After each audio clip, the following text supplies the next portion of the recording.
And we are live, Toronto Stevie live on a Thursday night. It's an early time for me because I have some time. I'll try and get this done as quickly as I can. Um, if you read Nasty Neil's post, it said that he and his brother, the Flea, would do an IYH on Saturday. So I thought, well, I'll get this out today. I know I'm late doing this, but like and subscribe to my channel, and let's get into it. I've got the Raw report, and some thoughts on AEW Dynasty and the following Wednesday Dynamite. Um, it comes from Sacramento, so Monday Night Raw comes to you from Sacramento, California, and begins with Roman Reigns. Basically, he comes down and he says, he told CM Punk, enjoy the relevancy you have left, but then he said Punk did what he thought he would do. He lied, basically calls CM Punk a hypocrite, and then basically shows CM Punk video of CM Punk basically saying one thing and doing another, such as taking checks from TKO and then apologizing to Saudi Arabia to make money. Roman Reigns says he likes Pat McAfee, but never in the world would he think a punter could run his mouth to him. Nobody believes in CM Punk. This isn't 2012 anymore. Roman Reigns says he doesn't lie, and in the main event of WrestleMania, he'll give CM Punk an opportunity to tell the truth, or Reigns will. Good cutting video from Roman Reigns. We go to the pre-show arrivals,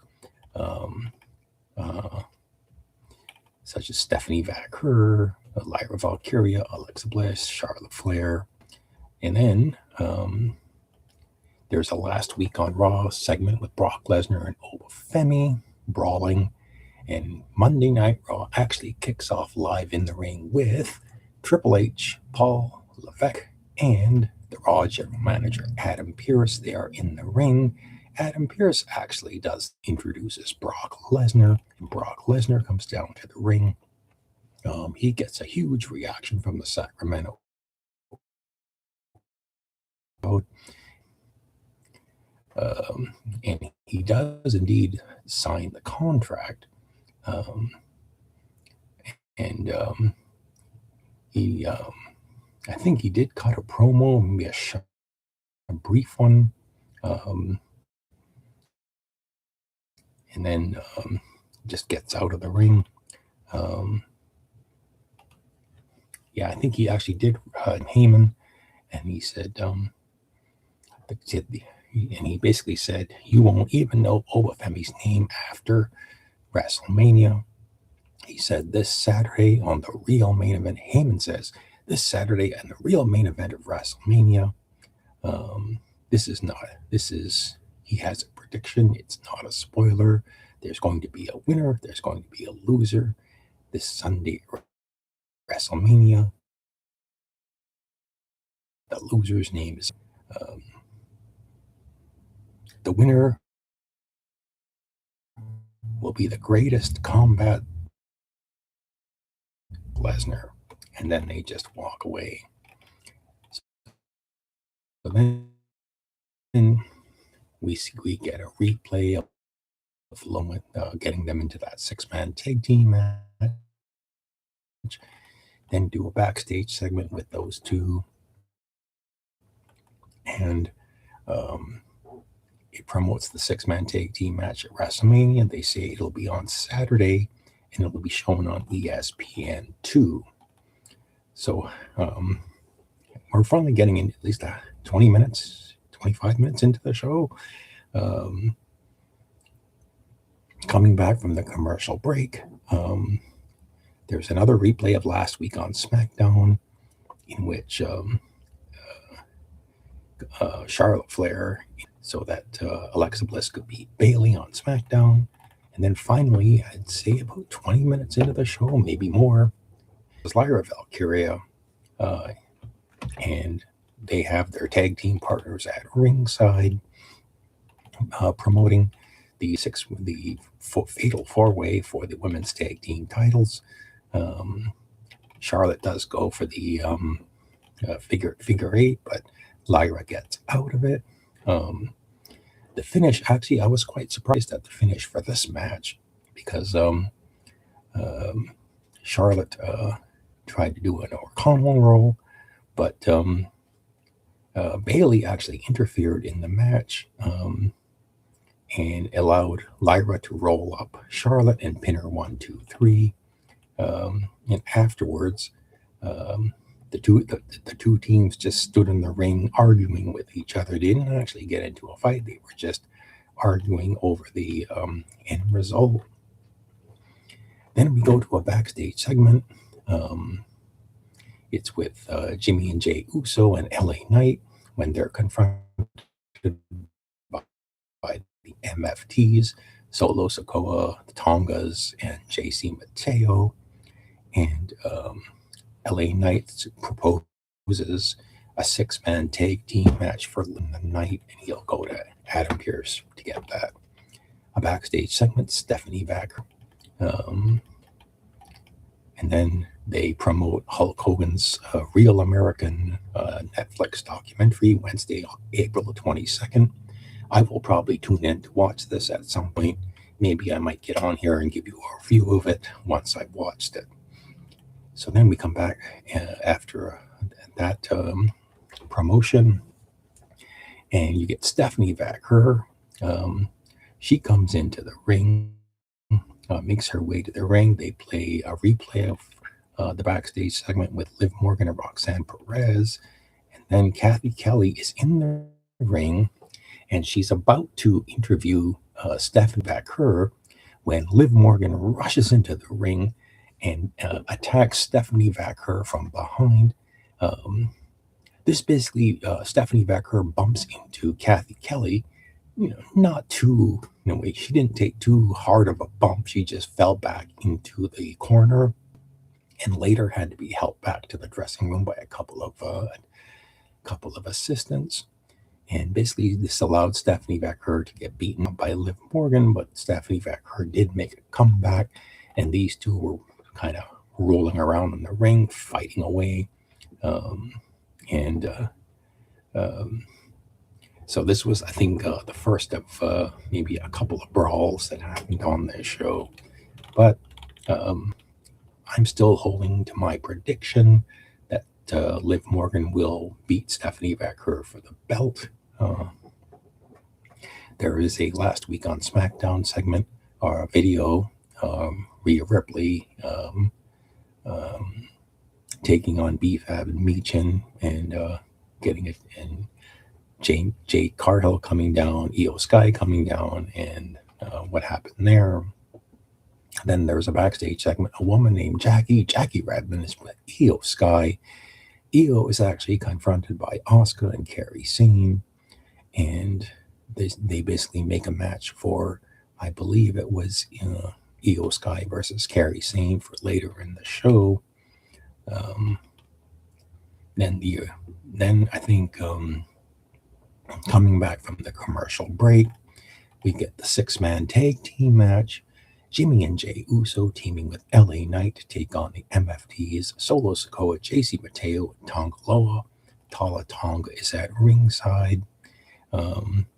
They basically say that Tonga at one point came down to the ring. He distracted Solo Sikoa, and this allowed LA Knight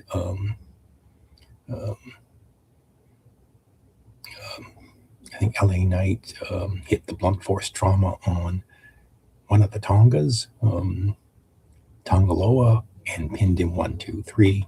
So the baby faces won that match.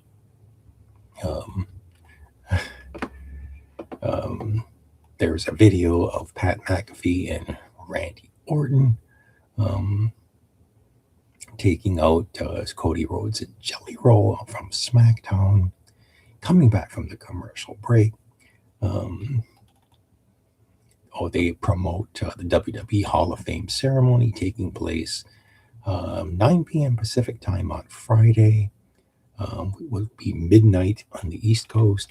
So I may not be able to watch that live. It'll be really late in the night. So I may have to wait.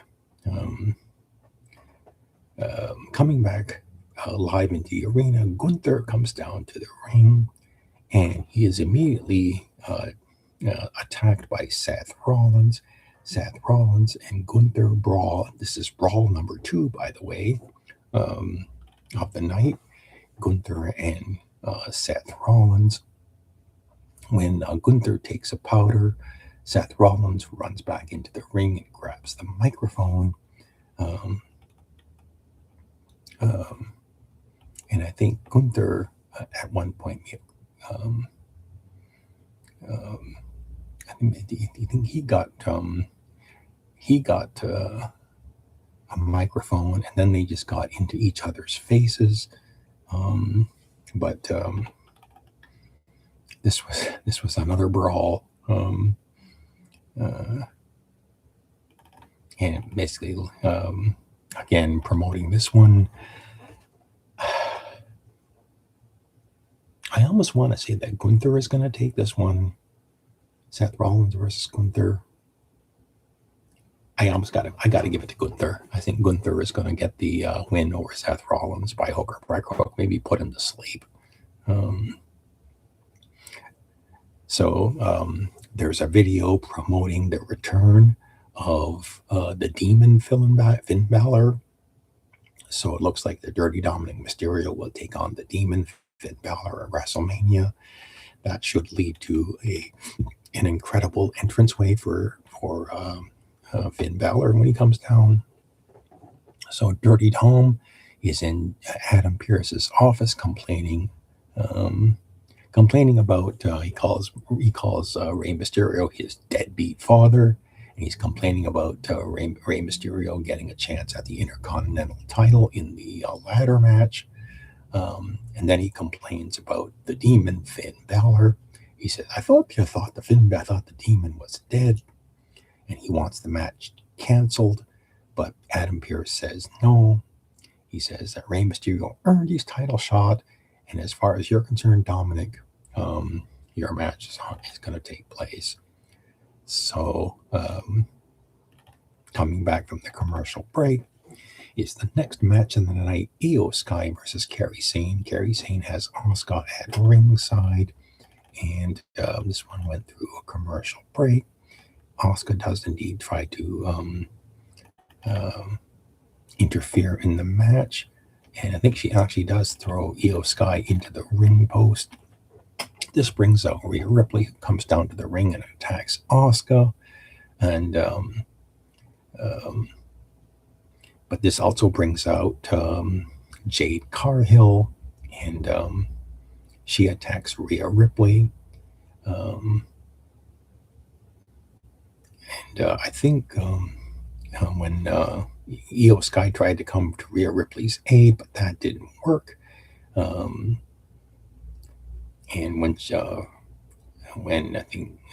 got back into the ring, I think Kairi Sane used a roll up to pin Io Sky, and I can't remember what I think. Basically, Rhea Ripley. The only thing Rhea Ripley did was get beaten up by Jade Cargill again. So, but this has been happening like several weeks in a row on Raw and SmackDown. So I am going to again reaffirm my prediction that Rhea Ripley is going to beat Jade Cargill and win the belt on SmackDown for the SmackDown title. Coming back from the commercial break, they announced that Triple H will be on Stephanie McMahon's podcast, and then this is when Oba Femi comes out. I mean, Paul Heyman and Triple H are once again in the ring.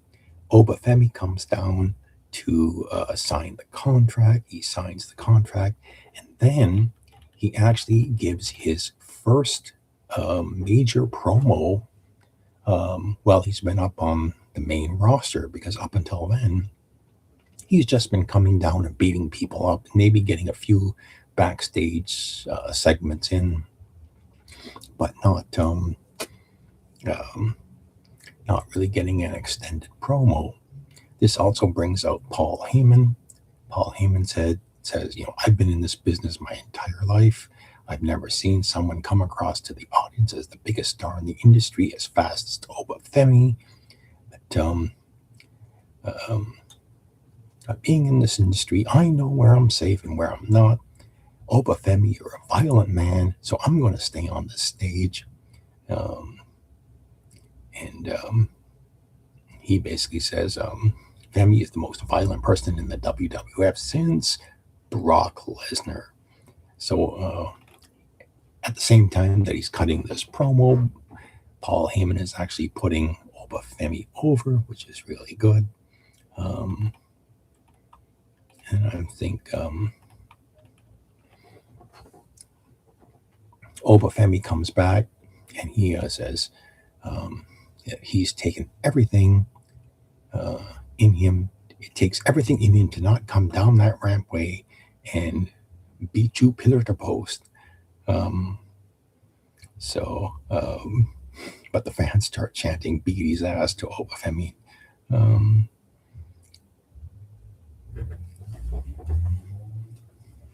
Oba Femi says, I already have my door to WrestleMania 2 months ago.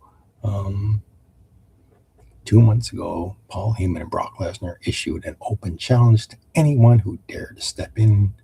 And then Oba Femi basically says that he is going to win. I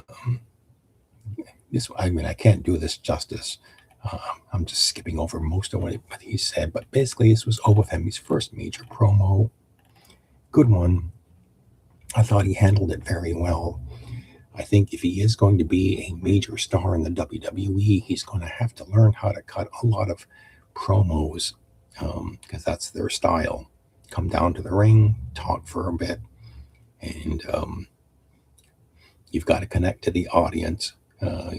He's already doing that, so learning how to talk and cut promos will just add to how popular and how powerful he is, and to see if he is in fact a draw. Coming back, we have Javon Evans coming down to the ring. It's the tag team match: Javon Evans and Dragon Lee versus JD McDonough and Rusev. Really, the story of this was not the match itself, but what happened afterwards.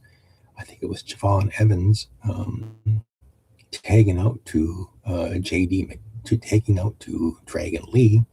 Dragon Lee actually won this match when he hit the Styles Clash on JD McDonough and pinned him. But this wasn't the major thing that happened. Was once the match was over, Rusev came in and started beating up on Javon Evans and Dragon Lee and JD McDonough, his own tag team partner. This brought out Rey Mysterio, but then Rusev started beating up on Rey Mysterio, and this brought out Penta. So, but I think Rusev got some moves in on Penta as well, and it was actually Rusev standing tall. I think he eventually hit some Machka kicks and then put one of these guys in the Accolade. I'm trying to remember. It could have been Penta. Yeah, I think it was. He put Penta in the Accolade. So, as far as this ladder match goes, I've got to give the win to Penta. I think he's going to retain the title. You're going to see him climb the ladder and grab the title. So we go back. We go back to Adam Pearce's office. There's a backstage segment with Danhausen. And then coming back from the commercial break, it's the go-home face-to-face between Roman Reigns and CM Punk. This was, after the week before when they were brawling, this was a less than stellar thing to go home on. but it seemed to me that they were trying to position both Roman Reigns and CM Punk as baby faces. It, it did not seem to me that they wanted, that WWE wants either one to be a clear-cut heel, unlike, say, Randy Orton and Cody Rhodes. Because at one point, CM Punk got on a microphone and actually apologized for his comments about Sika, Roman Reigns' father. So that was an interesting choice to make, but it's clear that, like I said, Punk is not going to be, he's not going to be the heel in this section, in this match. But Punk did say, he was talking about, the truth is, I hate you, Roman Reigns, because I envy you. All I've ever wanted, the only dream I've ever had in my heart since I was a little kid. I envy the fact that everything was handed to you. I hate the fact that you were champion for 1,316 days, because after some self-reflection, I know that you worked your ass off to be that great, and in the history books, when they talk about legacy, they won't ask how, they'll ask how many. And he hates the fact that the number of times that Roman Reigns has main evented WrestleMania, and he says to Roman Reigns, tell me when I'm telling lies. Have I lied? And Roman Reigns doesn't respond. CM Punk says, I hate the fact that I feel this way. He says that Sika was a great man and a great wrestler. He's a champion, a Hall of Famer. And Punk says he loves and respects the old timers, and he hates the fact that he invoked Roman Reigns' father's name in vain, and he apologizes to Roman Reigns for that comment. So, by the way, so Punk,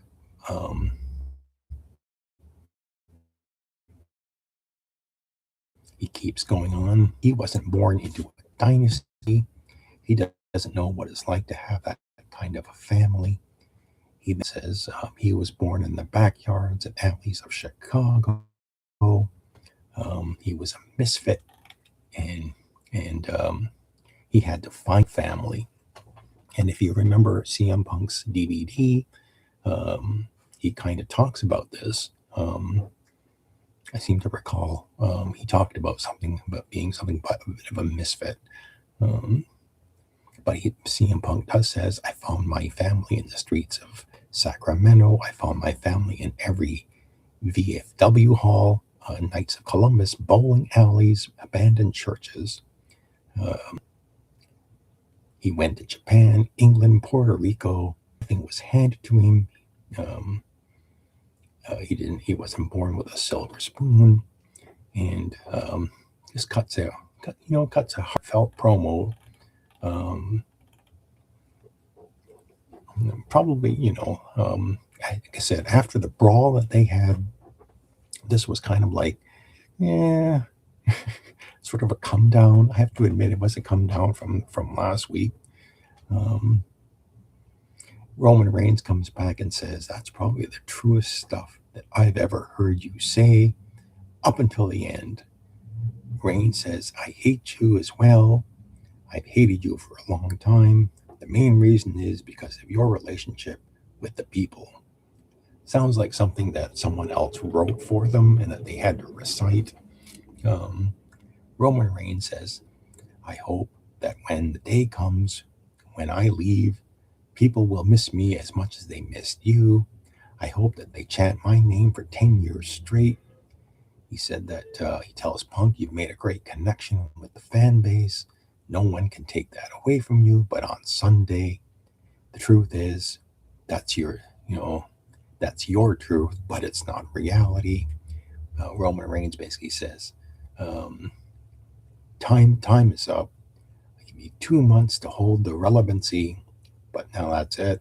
On Sunday, it's not. It's over. It's and new. Um, the nostalgia act is done on Sunday. I'll fix the mess you started. In it, he'll win the title. The tribal chief will take over. Um,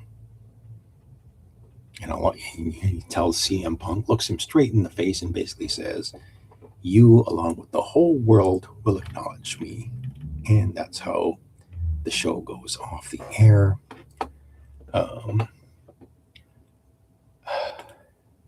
think. How am I? I'm going to hold with my prediction. I think that CM Punk is going to get a win on WrestleMania Sunday. It will be CM Punk retaining the title.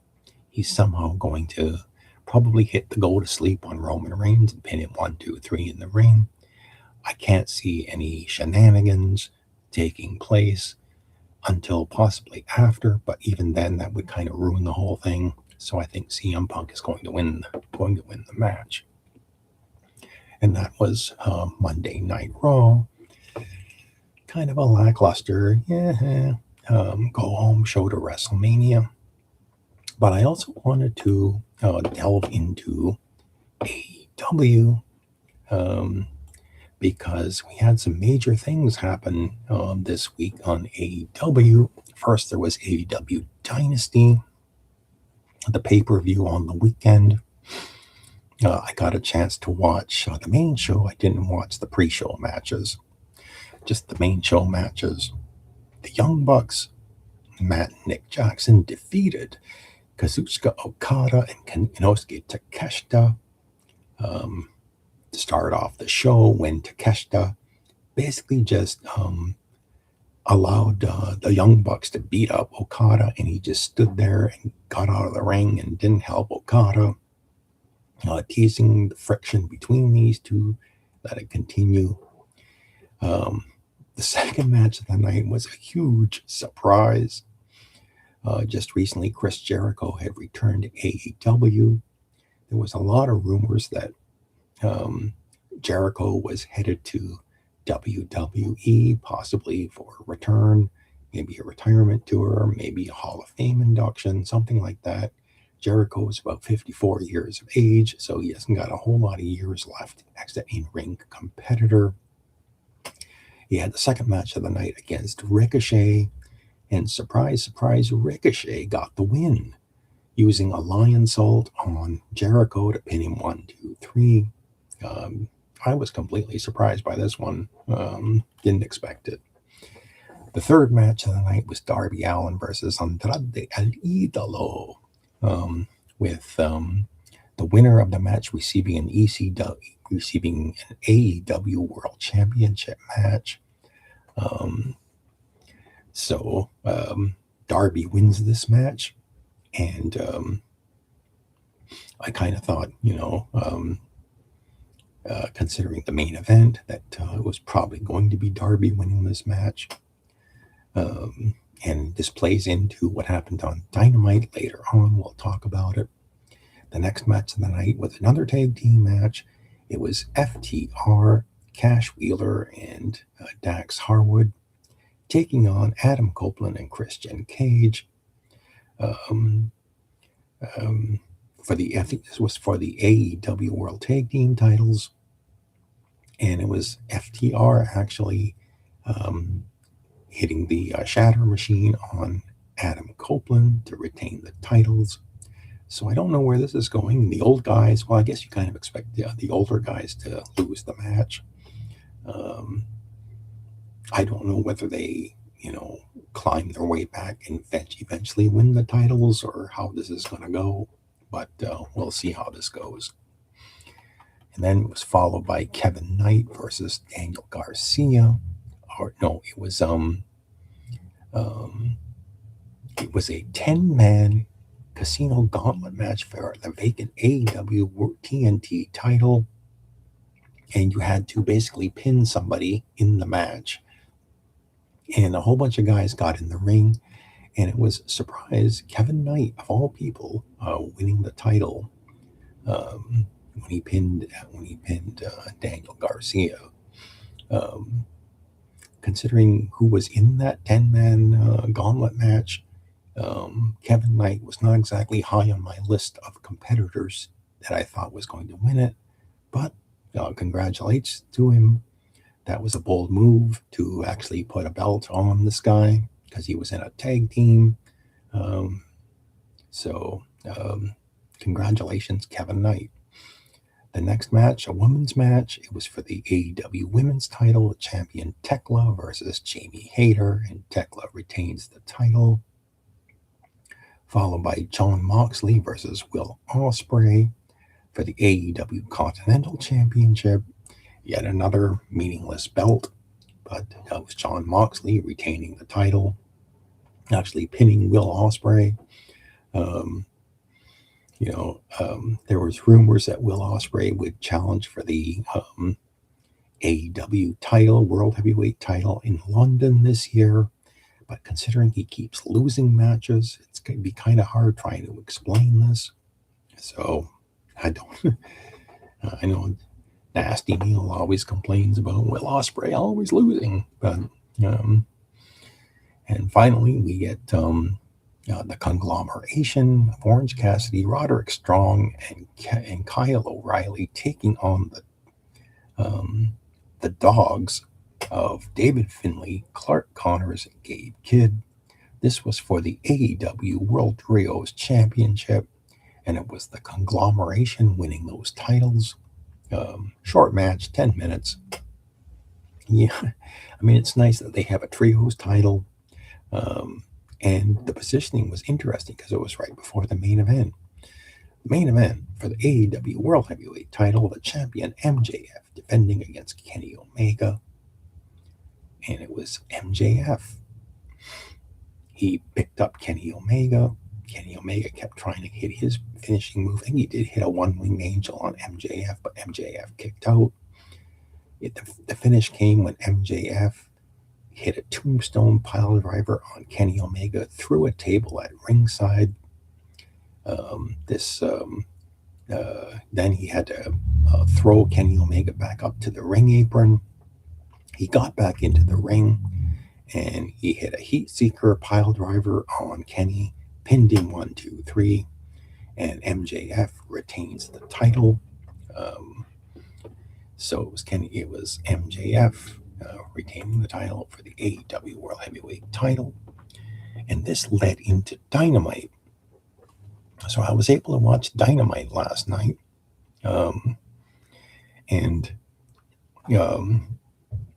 It was Darby Allin basically announcing. They announced at the beginning of the show, Renee Paquette is watching MJF come down arriving at the arena, and she basically tells him that he's got to defend the title against Darby Allin right now. Now keep in mind that MJF is dressed in street clothes, so when they come back from the commercial break, Darby Allin is in the ring.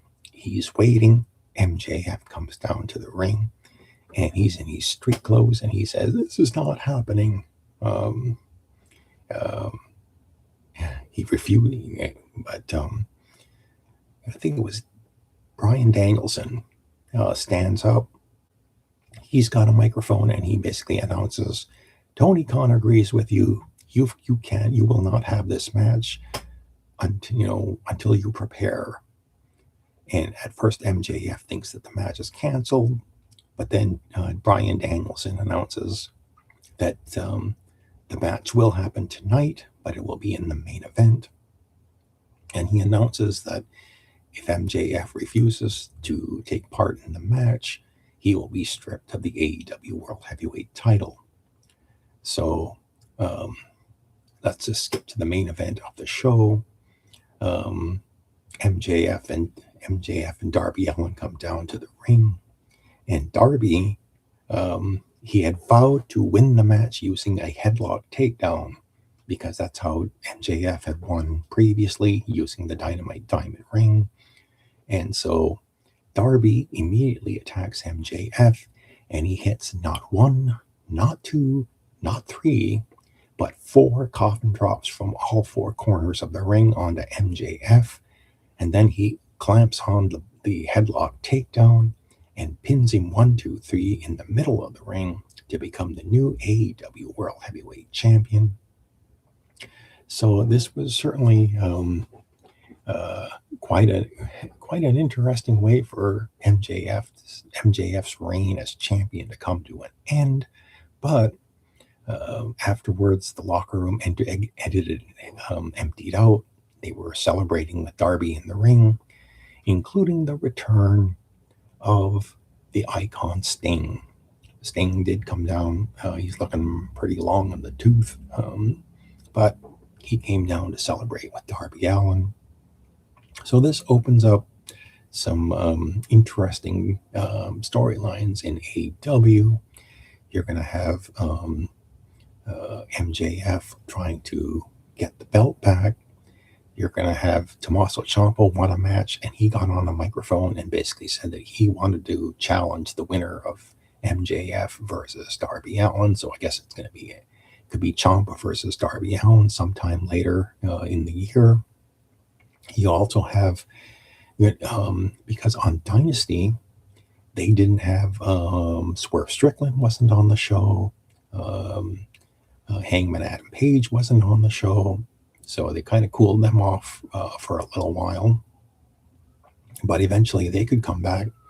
You could see Swerve trying to go for the belt. You could see Hangman trying to go for the belt as well. So, but in the interim, it's going to be Darby Allin as champion. Don't know if this is only for a short term or whether they're going to finally give him a prolonged title reign. But it'd be interesting to see how that one goes. How they figure that one out. But that was AEW Dynasty and AEW Dynamite.